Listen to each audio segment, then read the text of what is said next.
Alright, it's about time we talk about one of the most overpowered and probably misunderstood items when it comes to making gold. Because the Runecrafter Salvage-o-Matic can be a literal gold printer, and it'll probably continue being one until ANET chooses to release a non-gem store version. In the footage, you'll see me making well over 150 gold an hour, but that number is actually only part of the story, because depending on some factors, this could be much higher, but also a fair bit lower, as we're going to be relying on the price of green unidentified gear, the cost of certain materials, and also what you're choosing to do next with these. Now before we get to all of that though, let's maybe first talk about the Runecrafters itself, because it's really important you understand exactly what it can do or can't do, as this is basically the only salvage kit in the game that will get you a 20% chance at rare materials, while also guaranteeing that you salvage the upgrade inside of whatever piece of gear that you're currently salvaging. And this last bit is really important, as you'll be salvaging the runes and sigils into loosened modes and maybe into charms or symbols if you're lucky. You will not be extracting them.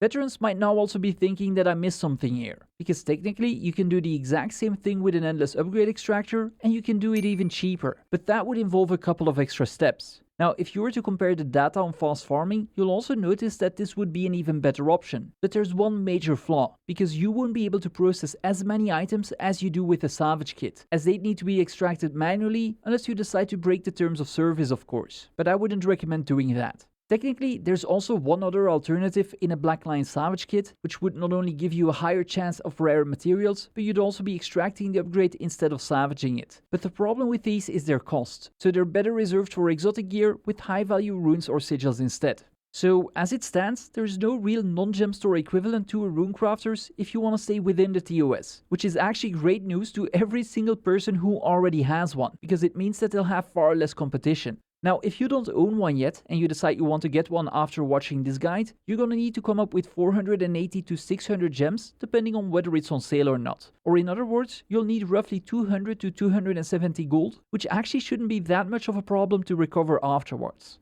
Okay, so now that you know about our tool of choice, let's maybe talk about unidentified gear. Because while you can farm a large amount of these by opening various chests or by participating in meta events, you'll never be able to farm enough of them to keep up with how fast the Salvage-o-Matic is. So you're gonna need to buy them from the trading post. We specifically only want to buy green units, by the way, because unlike blues, they will always contain an upgrade after you identify them. And while yellows would also contain a rune or sigil, those are better salvaged with a silver fet or a master or mystic salvage kit, as their ecto drop rate is so high that the lower rate of salvaging the upgrades is offset by the amount of ectos that you will get. Now, despite focusing on green gear, you'll still want to get a silver fit or an equivalent kit though, because you're always going to want to identify before you salvage. And let me repeat that, always identify before you salvage, because doing so means that you will have a 3.4% chance of the unit upgrading to a rare piece of gear, or maybe even to an exotic one, which might not sound that exciting, but if you're identifying thousands, these will start to add up. And that's actually pretty much the gist of it. But let's maybe talk about the numbers behind the method and how to properly set up a character or your account even to make the most out of this, because you'll soon notice that your inventory space will start to get cramped and that selling the resulting materials isn't always the best thing to do. And let's maybe start with the numbers and more specifically with buying unidentified gear. Now, since the buy and sell price is often only 1 copper apart, you could argue that it's okay to instantly purchase a couple of stacks. But I would actually say that it's still better to put in buy orders, because about 1.4 million of these get filled every 24 hours. So in reality, you won't have to wait long for these to fill. But that's actually not all, because if you take a closer look at the price evolution over the course of a day, then you'll notice that the price actually always falls late at night and early in the morning before peaking in the afternoon. So ideally, you'll want to list buy orders at the end of your gaming session, so that when you log back in, you can start salvaging gear that you paid less for. Okay, so now that you know how to buy smart, let's talk about selling smart, because here too, there are some things that you can do to not only improve your overall gold per hour, but that will also make it so that you have to list less items in total.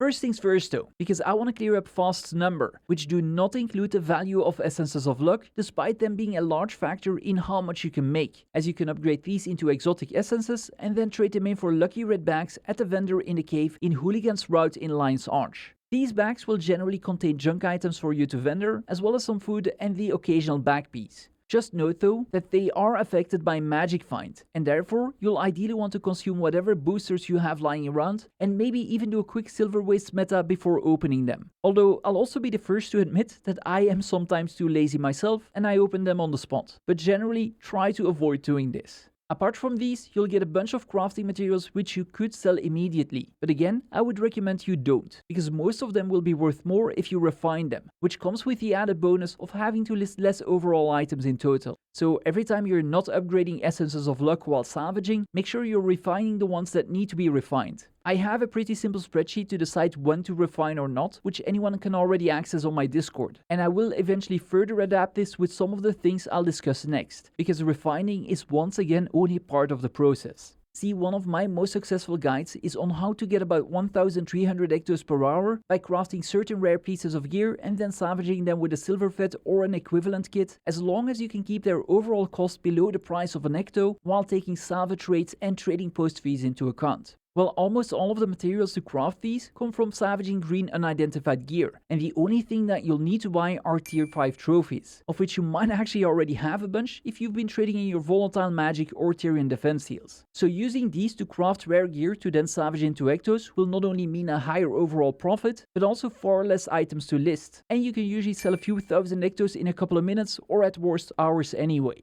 Now, I won't go over the entire method again, but I'll post a link to my guide in the pinned comment. And one of our community members also made a spreadsheet to help you decide which items to craft, which you can already find on my Discord server. Salvaging this much gear also means that you'll end up with a large amount of loosened modes, which you'll want to refine most of the time as well. But once again, it might be worth checking whether you should use some of them, as well as some of the ectos and charms or symbols, to craft relics, because some of those can actually be sold at 2 to 3 gold of profit extra, even if you're filling buy orders. So again, more profit and less listing of materials, meaning that you won't be running into that annoying error message anytime soon. Okay, so that covers most of it, but there are a few more things that you could do to make this whole process easier. And the first is setting up a character with the appropriate amount of inventory space. Ideally, I would recommend getting at least 300 slots so that you can identify and salvage a stack at a time, while also having enough slots for the resulting materials. If that isn't an option yet though, then you'll want to split your stacks into whatever size works for you so that your inventory never overflows. If after some time you got the inventory space covered, then it might be worthwhile investing in some shared inventory slots, because you can directly identify units from those, but the Salvage-o-Matic will never try to salvage anything in them, meaning that you can keep the next few stacks in there so that you don't have to tab between your bank or the trading post as much. And then lastly, if at any point the flow of items on the right side of the screen is starting to slow down your game, just go to your wallet, click the spirit shards and hit escape, as that will reset the queue and should hopefully fix any lag that you might have if you've been doing this for quite a while.